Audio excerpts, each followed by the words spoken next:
ते कई ये कह रहे हैं नहीं इंतजार करिए, प्रभु उठणगे, रावण मरेगा, अधर्म की हार होएगी, झूठ की हार होएगी, सच का झंडा गड्ढिया जाएगा। इंतजार करिए, ओदी बंदगी करिए, ओदी आराधना करिए, ओदी स्तुति करिए। कई इदां भी सोच रहे हैं, कई चिंतन दे अंदर हैं, कई चिंता दे अंदर हैं। उस समय जे प्रभु श्री राम जी का कोई साथ छड़ के चला जाता तो किसी ने बहुत सोहना लिखिया, मेरे बगैर भी चलते रहेंगे यहाँ कारवां, एक तारा टूट जाने से फलक कभी सूना नहीं होता। फलक कभी सूना नहीं होता। जे आसमान दे विचों एक तारा टुट जाए ना ते आसमान नूं फर्क नहीं पैंदा, ओदी गोद दे विच होर भी बहुत तारे हन, सितारे हन। उस समय जिसने भी साथ छड़ दिता वो खुंज गया, वो रह गया, वो डिग गया। ते जेड़े उस समय खड़े रहे, हनुमान जी, सुग्रीव जी, विभीषण जी, अंगद जी, नल नील जी, होर उहदे भगत, उन्हां दा नाम अज भी असी लेंदे हाँ और आउण वाली पीढ़ियां दे लई भी वो नाम अमर रहणगे जेड़े उस समय खड़े रहे। तां जेड़े पिछे हट गए उन्हां नूं कोई याद नहीं करदा।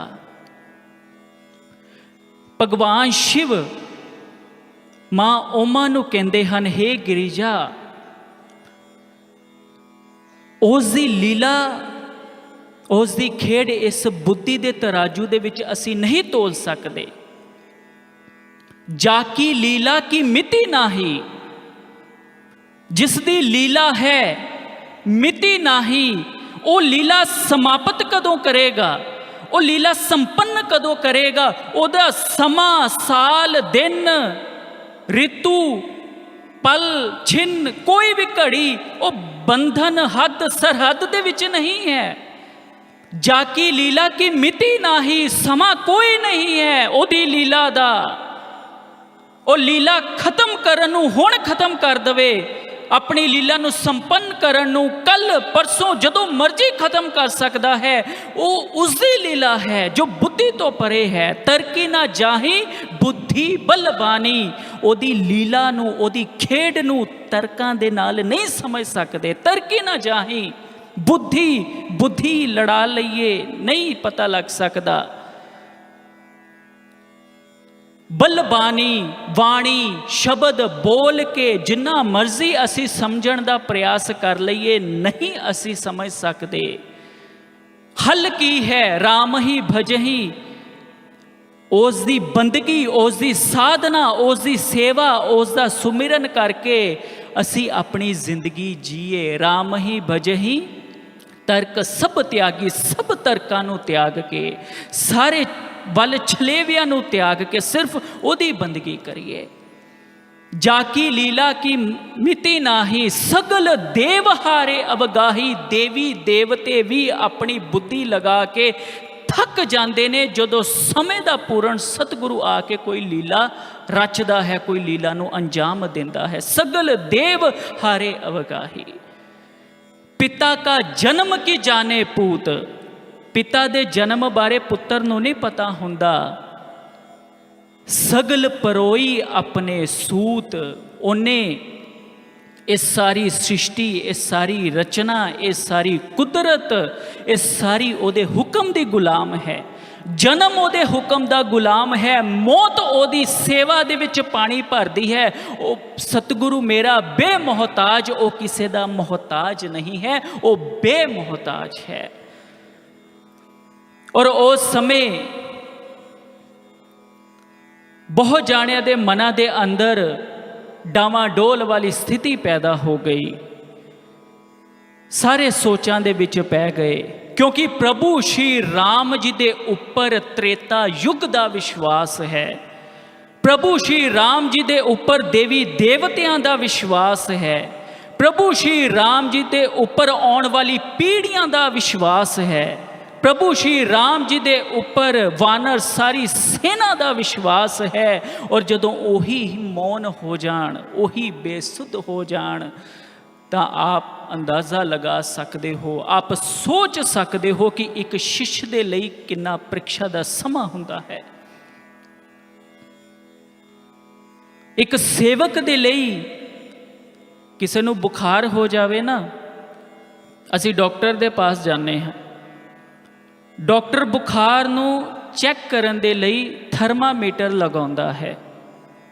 ਥਰਮਾਮੀਟਰ ਲਗਾਇਆ, ਕੁਝ ਸੈਕਿੰਡ ਕੁਝ ਮਿੰਟ ਜੀਭ ਦੇ ਹੇਠਾਂ ਰੱਖਿਆ, ਕੱਢਿਆ, ਟੈਂਪਰੇਚਰ ਦੇਖਿਆ, ਜੇ 98.4 ਹੈ ਨੋਰਮਲ ਹੈ, ਉੱਪਰ ਥੱਲੇ ਹੋਇਆ ਤਾਂ ਐਬਨੋਰਮਲ ਹੈ, ਬੁਖਾਰ ਚੈੱਕ ਹੋ ਗਿਆ। ਸਤਿਗੁਰੂ ਨੇ ਆਪਣੇ ਸੇਵਕ ਨੂੰ, ਆਪਣੇ ਸ਼ਿਸ਼ ਨੂੰ ਅਲੱਗ ਪਹਿਚਾਨ ਦੇਣੀ ਹੈ ਤਾਂ ਕਿ ਆਉਣ ਵਾਲੀ ਸ੍ਰਿਸ਼ਟੀਆਂ, ਆਉਣ ਵਾਲੇ ਯੁੱਗ ਦੀਆਂ ਪੀੜ੍ਹੀਆਂ ਉਹਦੇ ਸ਼ਿਸ਼ ਨੂੰ ਯਾਦ ਰੱਖਣ। ਤਾਂ ਉਹ ਤਾਂ ਵਿਸ਼ਵਾਸ ਪਰਖੇਗਾ ਹੀ ਪਰਖੇਗਾ, ਉਹ ਤਾਂ ਸਮਰਪਣ ਪਰਖੇਗਾ ਹੀ ਪਰਖੇਗਾ, ਉਹ ਤਾਂ ਤਿਆਗ ਪਰਖੇਗਾ ਹੀ ਪਰਖੇਗਾ। ਹੁਣ ਆਪੀ ਤੁਸੀਂ ਸੋਚੋ, ਵਿਚਾਰ ਕਰੋ, ਜਦੋਂ ਸਤਿਗੁਰੂ ਨੇ ਵਿਸ਼ਵਾਸ ਪਰਖਣਾ ਹੈ, ਸਤਿਗੁਰੂ ਕਿਹੜਾ ਮੀਟਰ ਲਗਾਵੇ। ਸਤਿਗੁਰੂ ਨੇ ਦ੍ਰਿੜਤਾ ਪਰਖਣੀ ਹੈ ਕਿ ਮੇਰੇ ਨਾਲ ਸੱਚੇ ਦਿਲੋਂ ਪਿਆਰ ਵੀ ਕਰਦਾ ਹੈ ਜਾਂ ਸਿਰਫ ਗੱਲਾਂ ਦੇ ਵਿੱਚ ਹੈ। ਉਹ ਮੇਰੇ ਲਈ ਮਰ ਮਿਟ ਸਕਦਾ ਹੈ ਜਾਂ ਸਿਰਫ ਸ਼ਬਦਾਂ ਦੇ ਵਿੱਚ ਹੈ। ਮੇਰੇ ਲਈ ਖੜਾ ਹੋ ਸਕਦਾ ਹੈ ਕਿਸੇ ਵੀ ਪਰਿਸਥਿਤੀ ਦੇ ਅੰਦਰ ਕਿ ਸਿਰਫ ਵਿਚਾਰਾਂ, ਸੋਚ ਦੇ ਅੰਦਰ ਹੀ ਹੈ। ਉਹ ਪਰਖਦਾ ਹੈ। ਜ਼ਰੂਰੀ ਨਹੀਂ ਉਹ ਪਰਖ ਕੇ ਹੀ ਅੰਦਾਜ਼ਾ ਲਗਾਵੇ, ਉਹ ਬਿਨਾਂ ਪਰਖਿਆਂ ਵੀ ਜਾਣਦਾ ਹੈ, ਪਰ ਉਹਨੇ ਹੋਰਾਂ ਨੂੰ ਵੀ ਸਿੱਖਿਆ ਦੇਣੀ ਹੁੰਦੀ ਹੈ। ਇਸ ਕਰਕੇ ਸਾਧ ਸੰਗਤ ਜੀ, ਅਸੀਂ ਆਪਣੀ ਬੁੱਧੀ, ਆਪਣੇ ਤਰਕ, ਆਪਣੇ ਵਿਚਾਰਾਂ ਦਾ ਤਿਆਗ ਕਰਕੇ ਸਿਰਫ ਜਿੱਥੇ ਸਾਡੀ ਸੇਵਾ ਲੱਗਦੀ ਹੈ, ਸਾਧਨਾ ਸੇਵਾ ਦੇ ਅੰਦਰ ਮਰਜ ਹੋ ਜਾਈਏ। ਕਿੰਤੂ ਪਰੰਤੂ ਕਿਵੇਂ ਨਹੀਂ, ਕਿਵੇਂ ਹੋਊਗਾ, ਕਿਸ ਤਰ੍ਹਾਂ ਨਹੀਂ, ਇਹ ਸਾਰੇ ਤਰਕਾਂ ਦਾ ਅਸੀਂ ਤਿਆਗ ਕਰ ਦਈਏ। ਸਮਾਧੀ ਸ਼ਬਦ, ਸਮਾਧੀ ਵਿਚਾਰ ਅੱਜ ਗੁਰੂ ਮਹਾਰਾਜ ਜੀ ਨੇ ਜਨ ਜਨ ਤੱਕ ਵਿੱਚ ਪਹੁੰਚਾ ਦਿੱਤਾ। ਸਾਡੀ ਜਦੋਂ ਸੇਵਾ ਲੱਗਦੀ ਹੈ, ਅਲੱਗ-ਅਲੱਗ ਕਾਰਜਕ੍ਰਮਾਂ ਦੇ ਦੌਰਾਨ ਗੈਰ ਉਪਦੇਸ਼ੀ ਭਗਤਾਂ ਨੂੰ, ਉਹਨਾਂ ਨੂੰ ਮਿਲਣ ਦੇ ਲਈ ਅਸੀਂ ਜਾਂਦੇ ਹਾਂ। ਜਦੋਂ ਗੱਲਬਾਤ ਹੁੰਦੀ ਹੈ, ਪਹਿਲੀ ਵਾਰ ਕਿਸੇ ਨੂੰ ਮਿਲਦੇ ਹਾਂ, ਨਾ ਉਹਨੇ ਪਹਿਲਾਂ ਸਾਨੂੰ ਜਾਣਿਆ ਹੈ, ਨਾ ਅਸੀਂ ਉਹਨੂੰ ਜਾਣਿਆ ਹੈ, ਪਹਿਲੀ ਮੁਲਾਕਾਤ। ਔਰ ਅਸੀਂ ਜਦੋਂ ਬੈਠਦੇ ਹਾਂ, ਅਸੀਂ ਪਰਿਚੈ ਦਿੰਦੇ ਹਾਂ। ਸਰਵ ਸ਼੍ਰੀ ਆਸ਼ੂਤੋਸ਼ ਮਹਾਰਾਜ ਜੀ ਸਾਡੇ ਗੁਰੂਦੇਵ ਹਨ, ਅਸੀਂ ਉਹਨਾਂ ਦੇ ਸ਼ਿਸ਼ ਹਾਂ। ਇਹ ਤੋਂ ਪਹਿਲਾਂ ਅਸੀਂ ਗੱਲ ਵਧਾਈਏ, ਉਹ ਅੱਗੋਂ ਬੋਲ ਪੈਂਦਾ ਹੈ, ਅੱਛਾ ਅੱਛਾ ਸਰਵ ਸ਼੍ਰੀ ਆਸ਼ੂਤੋਸ਼ ਜਿਹੜੇ ਸਮਾਧੀ ਦੇ ਅੰਦਰ ਹਨ। ਹਾਂਜੀ ਹਾਂਜੀ, ਜਿਹੜੇ ਸਮਾਧੀ ਦੇ ਅੰਦਰ ਹਨ। ਔਰ ਦੇਖੋ, ਸਮਾਧੀ ਤੋਂ ਹੀ ਗੱਲ ਸ਼ੁਰੂ ਹੁੰਦੀ ਹੈ। ਉਹਨੂੰ ਸਤਸੰਗ ਸੁਣਾਈਦਾ ਹੈ, ਉਹਨੂੰ ਵਿਚਾਰ ਦੇਈਦੇ ਹਨ ਗੁਰੂ ਮਹਾਰਾਜ ਜੀ ਦੀ ਕਿਰਪਾ ਦੇ ਨਾਲ। ਔਰ ਸਤਸੰਗ ਸੰਪੰਨ ਕਿੱਥੇ ਹੁੰਦਾ ਹੈ? ਗੁਰੂ ਦੀ ਪਹਿਚਾਨ ਤੇ ਗਿਆਨ ਦੇ ਨਾਲ। ਇਸ ਕਰਕੇ ਸ਼ਰਮ ਨਾ ਕਰਿਆ ਕਰੋ, ਸਮਾਧੀ ਦੇ ਉੱਤੇ ਸਤਸੰਗ ਸੁਣਾਇਆ ਕਰੋ। ਸਾਨੂੰ ਫਕਰ ਹੋਣਾ ਚਾਹੀਦਾ ਹੈ, ਸਾਨੂੰ ਗਰਵ ਹੋਣਾ ਚਾਹੀਦਾ ਹੈ ਕਿ ਜੇ ਕੋਈ ਸੰਤ ਮਹਾਪੁਰਸ਼ ਸਮਾਧੀ ਦੇ ਅੰਦਰ ਨਹੀਂ ਜਾ ਸਕੇ ਤੇ ਜਿਹੜੇ ਗਏ ਹਨ ਉਹ ਸਰਵ ਸ਼੍ਰੀ ਆਸ਼ੂਤੋਸ਼ ਮਹਾਰਾਜ ਜੀ ਹਨ। ਔਰ ਗੁਰੂ ਮਹਾਰਾਜ ਜੀ ਨੇ ਉਸੇ ਹੀ ਪਰੰਪਰਾ ਦਾ ਨਿਰਵਹਨ ਕੀਤਾ ਹੈ, ਉਸੇ ਹੀ ਸੰਸਕ੍ਰਿਤੀ ਨੂੰ ਅੱਗੇ ਵਧਾਇਆ ਹੈ। ਕੋਈ ਨਵੇਂ ਵਿਅਕਤੀਗਤ ਵਿਚਾਰ ਨਹੀਂ ਹਨ ਸੰਸਥਾਨ ਦੇ। ਉਹੀ ਮਹਾਪੁਰਸ਼ਾਂ ਨੇ ਜਿਹੜੀ ਗੱਲ ਕੀਤੀ ਹੈ, ਉਹੀ ਜਿਹੜੀ ਗਿਆਨ ਧਿਆਨ ਦੀ ਗੱਲ ਕੀਤੀ ਹੈ, ਉਹੀ ਆਪ ਨੂੰ ਸੁਣਾ ਰਹੇ ਹਾਂ।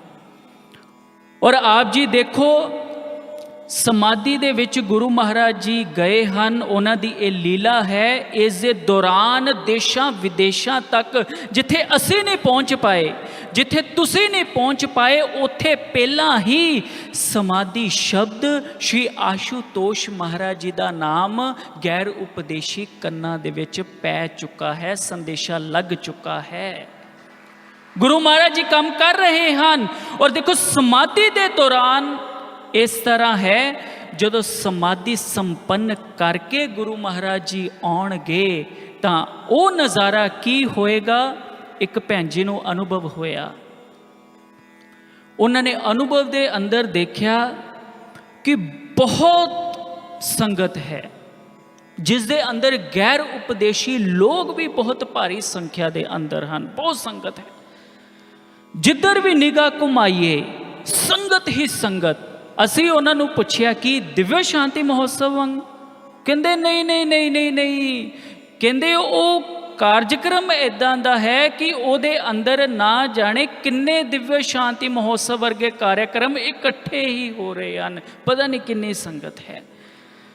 और कहते जदों मैं अनुभव देखा बहुत ज़्यादा संगत, और एक मंच लगा होया है, मंच के ऊपर कोई नहीं है, सिर्फ एक सिंघासन लगा होया है,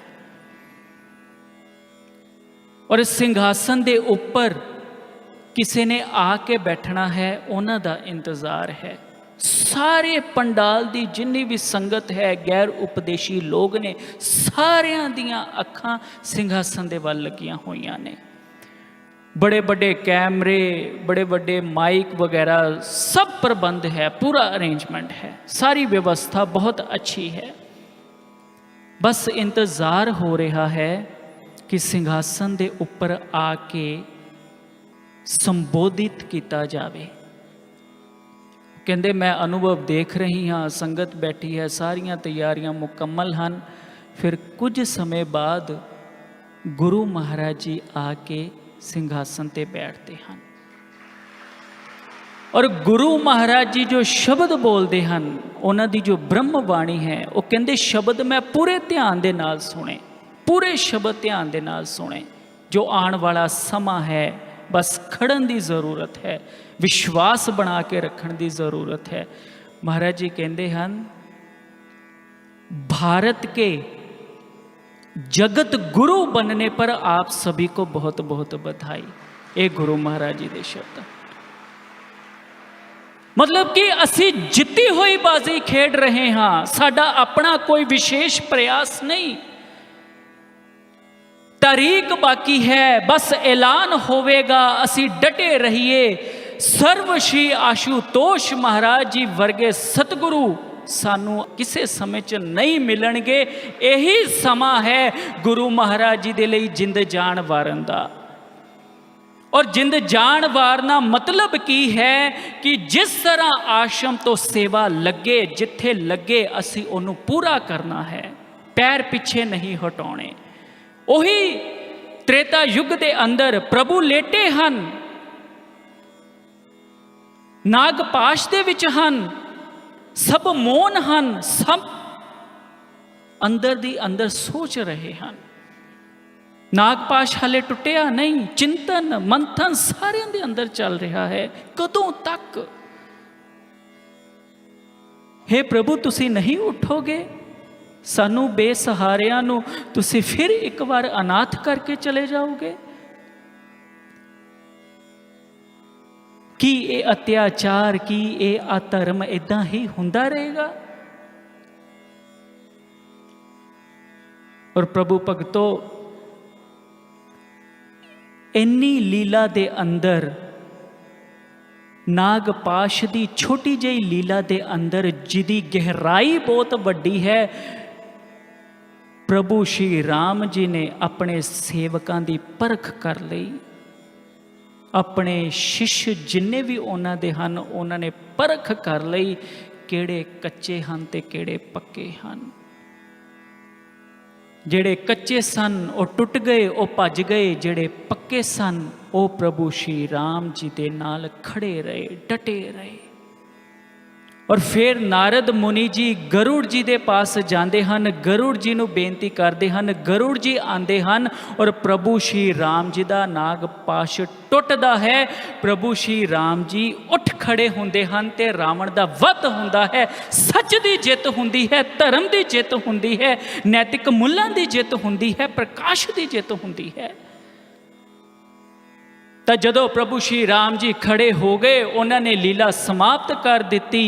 फिर जेड़े गए सी, जेड़े उस समय तो वांझे हो गए सी, वो भी फिर नाल आके कहते ने गलती हो गई, बहुत बड़ा पछतावा हो गया, नहीं समझ सके, ਲੋਕਾਂ ਦੀਆਂ ਗੱਲਾਂ ਦੇ ਵਿੱਚ ਆ ਗਏ, ਸਮਾਜ ਦੀਆਂ ਗੱਲਾਂ ਦੇ ਵਿੱਚ ਆ ਗਏ। ਅਸੀਂ ਆਪਣਾ ਵਿਵੇਕ ਨਹੀਂ ਲਗਾਇਆ, ਅਸੀਂ ਆਪ ਸਾਧਨਾ ਦੇ ਵਿੱਚ ਕੱਚੇ ਰਹਿ ਗਏ, ਅਸੀਂ ਆਪ ਸੇਵਾ ਦੇ ਵਿੱਚ ਕੱਚੇ ਰਹਿ ਗਏ। ਲੰਘ ਗਿਆ ਸਮਾਂ, ਸਮਾਂ ਮੁੜ ਨਹੀਂ ਆਏਗਾ, ਯੁੱਗ ਰਿਪੀਟ ਨਹੀਂ ਹੋਏਗਾ। ਸਮਾਂ ਗਾਂ ਦੀ ਗਾਂ ਚੱਲਦਾ ਰਹੇਗਾ। ਇਹੀ ਸਮਾਂ ਹੈ ਕਿਤੇ ਅਸੀਂ ਵੀ ਉਹਨਾਂ ਦੇ ਵਾਂਗ ਪਿੱਛੇ ਨਾ ਹਟ ਜਾਈਏ। ਨਜ਼ਦੀਕ ਹੈ ਉਹ ਸਮਾਂ, ਨੇੜੇ ਹੈ ਉਹ ਸਮਾਂ। ਸੂਰਜ ਪ੍ਰਕਾਸ਼ ਦਾ ਤਿਆਗ ਕਰ ਸਕਦਾ ਹੈ, ਚੰਦਰਮਾ ਸ਼ੀਤਲਤਾ ਦਾ ਤਿਆਗ ਕਰ ਸਕਦਾ ਹੈ, ਪਰ ਨਵ ਯੁੱਗ ਆਏਗਾ ਹੀ ਆਏਗਾ, ਚਾਹੇ ਸ੍ਰਿਸ਼ਟੀ ਇੱਧਰ ਦੀ ਉੱਧਰ ਹੋ ਜਾਵੇ, ਚਾਹੇ ਜੋ ਕੁਛ ਮਰਜ਼ੀ ਹੋ ਜਾਵੇ।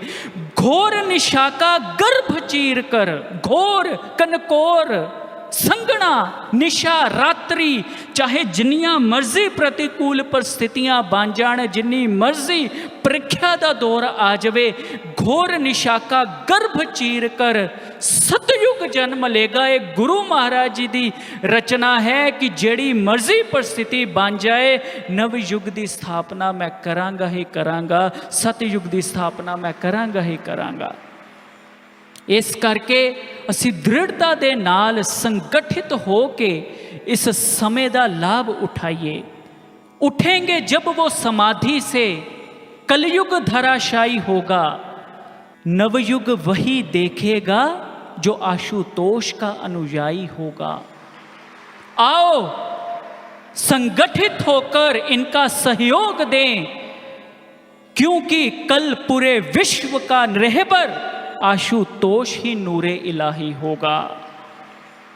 सारा कल विश्व देखेगा, सारा समाज देखेगा। इस करके इधर उधर दियां गल्लां दा छड्ड के होरां पासे ध्यान हटा के शंका नहीं श्रद्धा साधना करिए, सेवा करिए और डट के जो गुरु महाराज जी का उद्देश्य है, जो गुरु महाराज जी का लक्ष्य है, उन्होंने याद करके हर साह दे अंदर उन्हां दे उद्देश्य नूं, उन्हां दे लक्ष्य का चिंतन मनन करके अपनी जिंदगी नूं जीए। इन्ना ही कहंदे मैं अपनी बाणी नूं इत्थे ही विराम दिंदा हां।